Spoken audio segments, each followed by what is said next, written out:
Hey everybody, welcome to another Age of Grogu. This is part 2 of my build of the ATTE Walker.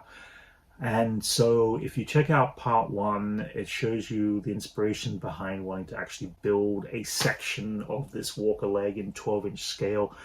I came to the realization that I was never going to be able to build an entire walker in scale to the 12-inch figures from the Hot Toys collection.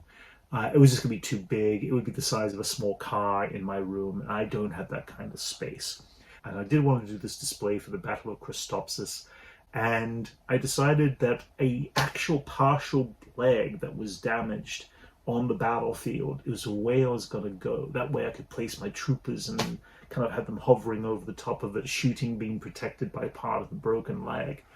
And I thought, what a great way to actually kind of include that in this display. So coming up on the next stage of that, I realized that the second part of this entire stage was going to have to be making each of these pieces of the leg that I pulled the images from online, from an episode of The Bad Batch called Common Ground. I took the images, started going to SketchUp, and I started to try to figure out a scale. And from there, going through, it was just a matter of just figuring out where do I start. I start from the bottom of this foot and work my way up. So I did start with the first images of a shot from the image from the Bad Batch where the fallen ATTE Walker, you see the bottom of its foot, and I thought this is a perfect scale. I've got figures, actually, characters in shot. I can kind of judge the distance and size. I came up to the size of the fact that the bottom of the front walker leg was about 14 inches in size, in the diameter. And from there, I was like, right, let's start with that. And I then basically mapped it section by section. I'd go through, I would figure out that piece, and then once I figured out that piece, I would actually sit there and go, okay, let's make sure that this piece feels right, and then I would actually bring in a figure character and just kind of stand it next to it and go, okay, all right, this seems like about a right scale from these images. From there, I'd go to the next step, and I'd start building the bottom feet pieces, the individual walker parts. At that point, I also had to start thinking about the internals, how this actually worked.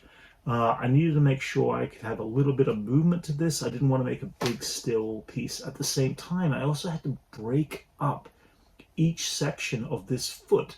I do not have a 3D printer that allows me to print out something that's 14 inches wide and 14 inches long, resin printers specifically. So I ended up by breaking up each of these pieces to the size of my bed, printer bed, and from there I also started thinking about the mechanics of the inside and how that was going to work. I needed hinge points. I needed to figure out that I'd had enough room, but I had to make sure that the scale was in production of each piece, that it was in the right scale to everything. Slowly but sure, I would actually build up section by section, piece by piece, and start to merge these pieces together. Now, there was definitely trial and error. I'd print something out and realize that the way it was sitting on the printer bed would not always work. I'd always have to kind of mess around with that. So it did take several tries in some cases to actually get pieces working. Anything like this never works immediately straight off, or very rarely it does.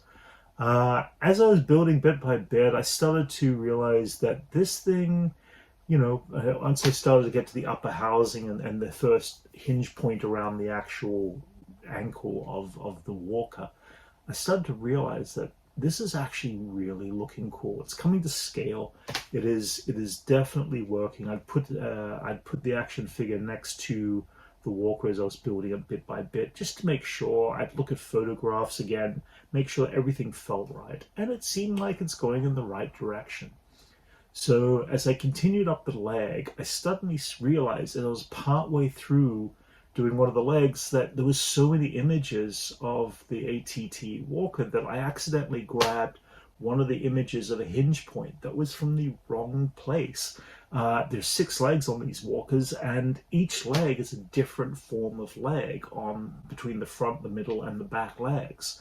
And so I kind of had to start that part a little bit all over again, just trying to get the right shape, because I really want to be very accurate to the front leg of this walker. And the main reason of that is I do want to kind of build onto the side of my shelving a partial upper torso section that actually would help complete it. That way it would feel like this crashed walker, and the leg that's broken and bent to the side was actually working into the display, rather than just a random floating leg on the platform. So that's the direction I went with that. Eventually I got to the point where I built this hinge point to the top of the leg, and then I ended up with all the pieces. And now that I've got all these pieces, the trick is going to be the next stage, which is going to be assembling and joining all the parts. If you enjoyed this part 2 of how to build the ATTE walker leg, please like and subscribe, and I will be bringing part 3, where we'll be assembling and putting it together bit by bit, and eventually painting it up and making it all blend into the actual display. So, this is where the fun begins. Race to the top. I'll give you a head start.